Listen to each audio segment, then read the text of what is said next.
Welcome, this is the review of the Enchantress from Marvel Comics, not to be confused with the DC one. This is a Thor character, and there's actually been two Enchantresses in the Marvel Comics. The first one was Amora, that was invented.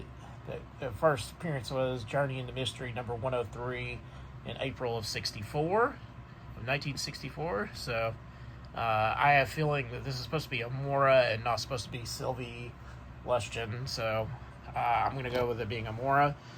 This is probably the one I was happy to get because I didn't have an Enchantress figure up until now, and I've got a Thor figure I can put her right next to.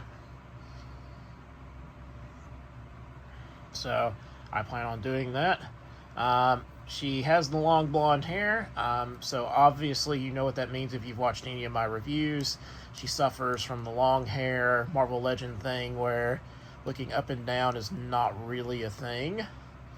She can kind of look side to side, though, as far as her articulation goes.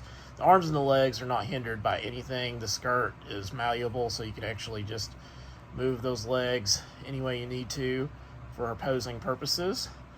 She comes with the open, doing magic hands.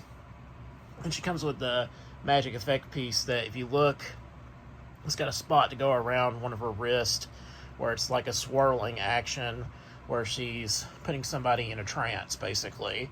Because she is the Enchantress. That's what she's supposed to do. She's a really cool Thor villain. I really like the idea of finally being able to get this figure. I don't usually collect Avengers and stuff, but I do have some Thor figures, so she'll go very nicely with those. She does come with, besides the open hands that are on her, she comes with two fist hands as well. And that's it as far as accessories, so she's at least doing better than her counterpart in the wave, Werewolf by Night, that did not come with any accessories at all, which I'm still beefing about. She is part of the Build-A-Figure wave, so she has the torso for the Executioner. So you have to buy her, even if you don't want her, to get, if you're wanting to build the figure of the Executioner, you have, and this is I'd say probably one of the most important pieces is the torso. So you have to get her in order to build the Executioner. So just keep that in mind. It's a cash grab for Hasbro.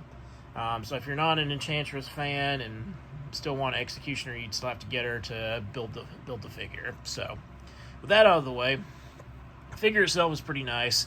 I've just had to learn to deal with this whole articulation issue with the Marvel Legends hair, but all in all, still a cool looking figure.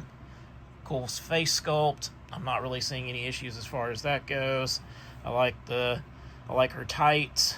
I think those look really cool. So a nice little figure to add to the collection if you're a Thor or an Avengers fan.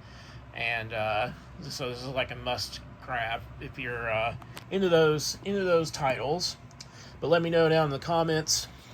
Are you trying to build the Executioner, or did you just want Enchantress, or you didn't want her? Let me know in the comments what you think. I'd like to hear you. Remember to like, share, subscribe if you haven't already, because every subscriber helps the channel grow, and I want to continue to make excellent videos here on YouTube. Remember to hit that bell notification for when my next video drops.